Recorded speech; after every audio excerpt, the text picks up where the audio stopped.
മോൺസന്റെ തട്ടിപ്പുകൾ തീരുന്നില്ല. പുരാവസ്തു തട്ടിപ്പ് കേസ് പ്രതി മോൺസൺ മാവുകളുടെ വീട്ടിലെ മോഷണ പരാതി വ്യാജമെന്ന സംശയത്തിൽ പോലീസ്. വാടക വീട് ഒഴിയുന്നത് നീട്ടാനുള്ള മോൺസന്റെ തന്ത്രമെന്നാണ് സംശയം. നോർത്ത് പോലീസ് പ്രാഥമിക പരിശോധന തുടങ്ങി. നേരത്തെയും വാടക കരാർ തീരാറാവുമ്പോൾ ഓരോ മോഷണ കേസുമായി മോൺസൺ രംഗപ്രവേശനം ചെയ്യാറുണ്ടായിരുന്നു.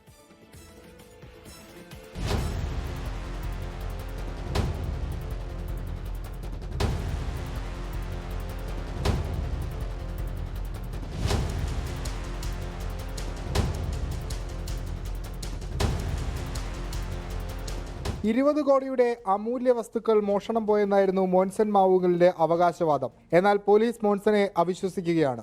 മാർച്ചിൽ വീടൊഴിയണമെന്ന വീട്ടുടമ ആവശ്യപ്പെട്ടിരുന്നു. ഇതൊഴിവാക്കാൻ വേണ്ടിയാണ് മോഷണ പരാതി ഉയർത്തിയതെന്ന വിലയിരുത്തലിലാണ് പോലീസ്. കഴിഞ്ഞ വർഷവും മോൺസൺ മോഷണ പരാതി നൽകിയിരുന്നു. പോലീസ് കേസെടുത്തെങ്കിലും പരാതി വ്യാജമാണെന്നായിരുന്നു കണ്ടെത്തൽ. ഇതെല്ലാമാണ് മോൺസനെ അവിശ്വസിക്കാനുള്ള കാരണം. വാർത്തകളുടെ അടിസ്ഥാനത്തിൽ പോലീസ് പ്രാഥമിക പരിശോധന ആരംഭിച്ചു. അന്വേഷണം ആവശ്യപ്പെട്ട സെൻട്രൽ ജയിലിൽ കഴിയുന്ന മോൺസൺ ജയിൽ സൂപ്രണ്ടിന് പരാതി കൈമാറി. 24 കൊച്ചി. ലോകത്തെവിടെയായാലും ഏത് സമയത്തും 24 വാർത്തകളും ഓഗ്മെന്റഡ് റിയാലിറ്റി പാക്കേജുകളും എക്സ്പ്ലെയിനറുകളും വിശദമായി കാണാൻ ഞങ്ങളുടെ യൂട്യൂബ് ചാനൽ നിങ്ങൾക്ക് സബ്സ്ക്രൈബ് ചെയ്യാം.